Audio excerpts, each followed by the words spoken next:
Assalamualaikum warahmatullahi wabarakatuh. Saya Maida Kusmaneng Tias dari kelas 2C PGSD dengan NIM 200005139 akan mempresentasikan hasil kerja saya tentang listrik statis dan listrik dinamis.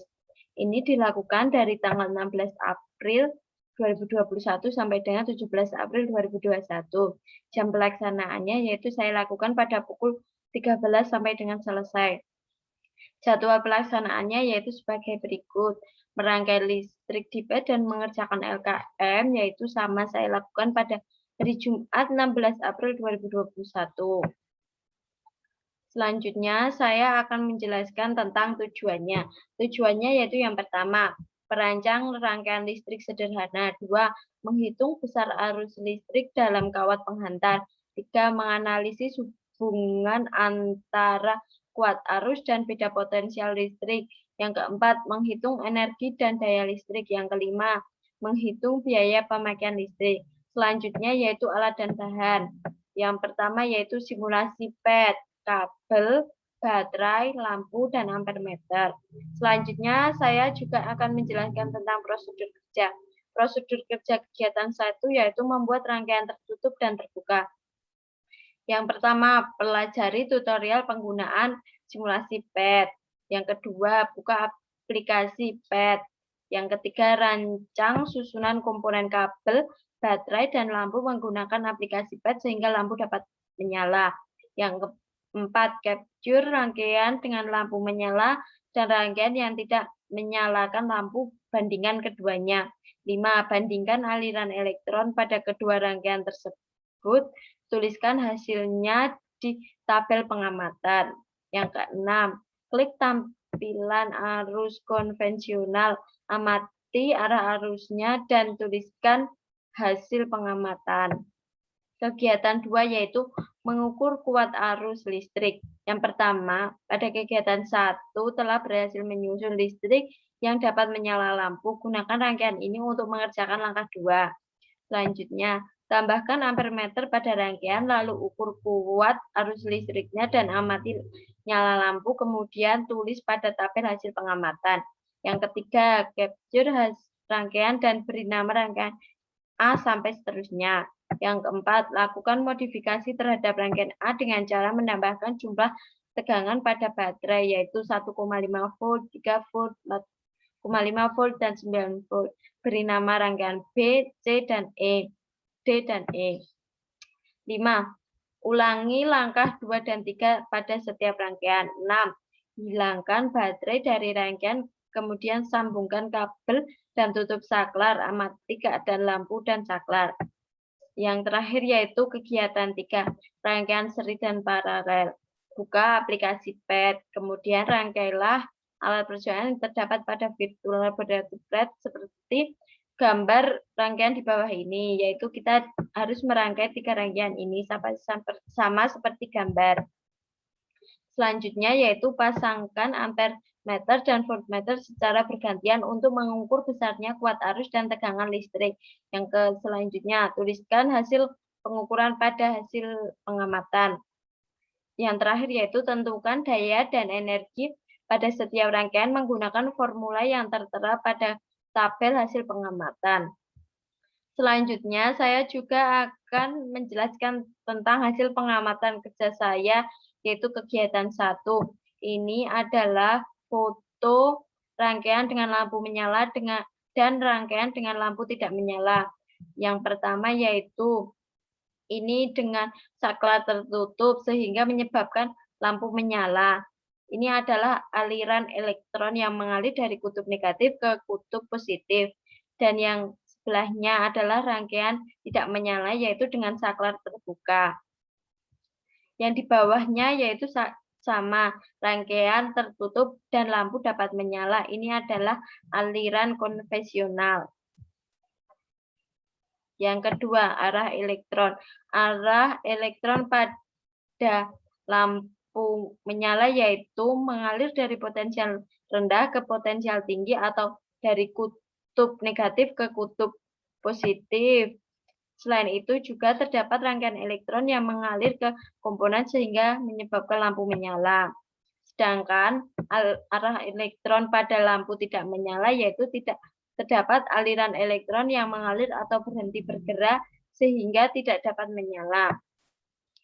Sedangkan pada arah arus listriknya pada lampu menyala yaitu mengalir dari potensial tinggi ke potensial rendah atau dari kutub positif ke kutub negatif. Dan selain itu terdapat rangkaian arus listrik yang ada saklar sehingga menyebabkan lampu dapat menyala. Sedangkan arah arus listrik pada lampu tidak menyala yaitu tidak terdapat arus listrik karena saklar terbuka sehingga lampu tidak dapat menyala. Kemudian hasil pengamatan kegiatan 2. Rangkaian pertama yaitu dengan besar tegangan 9 volt dan besar kuat arus 0,90 ampere. Pada rangkaian kedua yaitu ditambahkan dengan 1,5 volt tegangannya menjadi 10,5 volt dan besar kuat arusnya 1,05 ampere. Rangkaian ketiga ditambahkan dengan 3 volt menjadi tegangan 12 volt dan kuat arusnya 1,20 ampere. Rangkaian yang keempat yaitu tegangannya ditambah 4,5 volt menjadi 13,5 volt dan besar kuat arusnya 1,35 ampere. Dan yang terakhir yaitu rangkaian E. Tegangannya yaitu ditambah dengan 9 volt menjadi 18 volt dan kuat arusnya menjadi 1,80 ampere. Kemudian berikut ini adalah gambar dengan saya menghilangkan baterai dari rangkaian, kemudian sambungkan kabel dan tutup saklar. Ini adalah gambarnya. Lampu tidak dapat menyala karena tidak ada baterainya. Selanjutnya, saya akan menjelaskan hasil pengamatan kegiatan 3. Ini adalah nama rangkaian 1, yaitu kuat arus dengan 2,70 ampere, tegangan 9 volt, daya 2,43 W, energi 243 joule, dan energi dengan T20 sekon adalah 486 joule. Rangkaian 2 yaitu kuat arusnya 0,60 ampere dan tegangan 9 volt dengan daya 5,4 W, energi dengan T10 detik yaitu 54 joule dan T20 detik yaitu 180 joule. Dan yang terakhir yaitu rangkaian 3 dengan kuat arus 0,30 ampere dan tegangan 9 volt menghasilkan daya 2,74 W dan energi dengan T10 adalah 27 joule dan dengan T20 sekon yaitu 54 joule. Berikut ini adalah dokumentasi yang saya ambil berdasarkan rangkaian sebelum ditambah dengan ampere meter dan voltmeter yang saya hasilkan dari rangkaian 1 sampai dengan rangkaian 3. Berikut ini adalah gambarnya. Setelah itu saya juga mengambil gambar setelah ditambahkan dengan ampere meter dan voltmeter. Ada rangkaian 1, 2, dan rangkaian 3 yang saya sudah tambahkan dengan ampere meter dan voltmeter. Terakhir, diskusi. Rangkaian listrik seperti apa yang dapat menyala lampu? Rangkaian listrik yang dapat menyalakan lampu adalah rangkaian tertutup. Karena rangkaian listrik tertutup ini saklar tertutup sehingga terdapat arus listrik yang mengalir dari baterai melalui kawat penghantarnya, yaitu kabel yang menyebabkan lampu dapat menyala.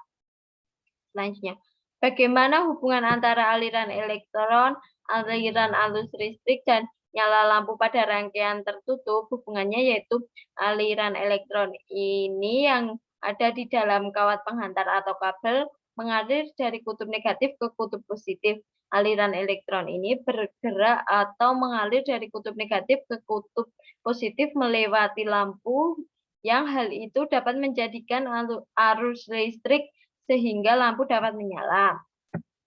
Bagaimana perbandingan besar kuat arus yang dapat dihasilkan dengan jumlah tegangan yang digunakan? Perbandingan besarnya kuat arus yang dihasilkan dengan jumlah tegangan yang digunakan adalah sebanding.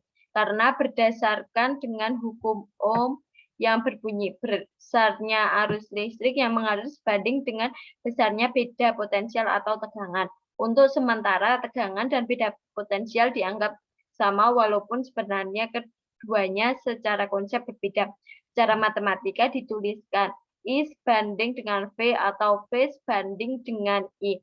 Untuk menghilangkan kesebandingan ini, maka perlu ditambahkan sebuah konstanta yang kemudian dikenal dengan hambatan atau R. Sehingga persamaannya menjadi V sama dengan I kali R, di mana V adalah tegangan atau volt dan I adalah kuas arus atau ampere, dan R adalah hambatan atau ohm. Perbandingan antara tegangan dengan kuat arus merupakan suatu bilangan konstan yang disebut hambatan listrik. Secara matematika dituliskan V atau I sama dengan R atau dituliskan dengan V sama dengan I kali R. Yang selanjutnya yaitu ini adalah grafik hubungan antara besarnya tegangan dengan kuat arus listrik. Yang selanjutnya, berdasarkan grafik nomor 5, bagaimana hubungan antara tegangan dan kuat arus listrik. Hubungan antara tegangan dan kuat arus listrik pada grafik nomor 5 adalah sebanding, karena jika besar tegangan ditambah, maka kuat arus listriknya juga akan ikut bertambah, begitupun sebaliknya. Jika besar tegangannya diperkecil, maka kuat arus listriknya juga akan semakin kecil. Yang selanjutnya adalah grafik hubungan antara kuat arus dan energi dengan T sama dengan 10 sekon. Berikut ini adalah gambarnya. Selanjutnya, berdasarkan grafik nomor 7, bagaimana hubungan antara kuat arus dan energi listrik. Hubungan antara kuat arus dengan energi listrik dengan T sama dengan 10 sekon pada grafik nomor 7 adalah besarnya kuat arus dengan energi listrik akan terus sama atau sebanding. Karena apabila kuat arusnya semakin besar, maka energinya juga semakin besar, begitupun sebaliknya. Yang terakhir yaitu simpulan. Berdasarkan seluruh kegiatan, buatlah simpulan. Berdasarkan seluruh kegiatan di atas dapat disimpulkan bahwa hubungan antara kuat arus dengan energi listrik adalah besarnya kuat arus dengan energi listrik akan terus sama atau sebanding. Dan hubungannya antara tegangan dan kuat arus listrik adalah sebanding. Maka dari itu, jika kuat arus dan tegangan ditambah atau semakin besar, maka mengakibatkan energi listrik dan kuat arus juga akan semakin bertambah atau semakin besar. Begitupun sebaliknya. Selain itu juga dari kegiatan ini menjadikan lebih mengetahui jika webpad ini dapat digunakan untuk berbagai praktek ataupun simulasi, mata kuliah ataupun mata pelajaran fisika, sehingga lebih mengetahui jika webpad ini sangat berguna dan menguntungkan karena pad ini mempermudah dalam kita praktek, tidak susah-susah untuk merangkai dan mencari bahan sendiri. Sekian presentasi dari saya. Apabila ada kesalahan kata dan ucapan, saya mohon maaf. Wabillahi taufiq wal hidayah. Wassalamualaikum warahmatullahi wabarakatuh.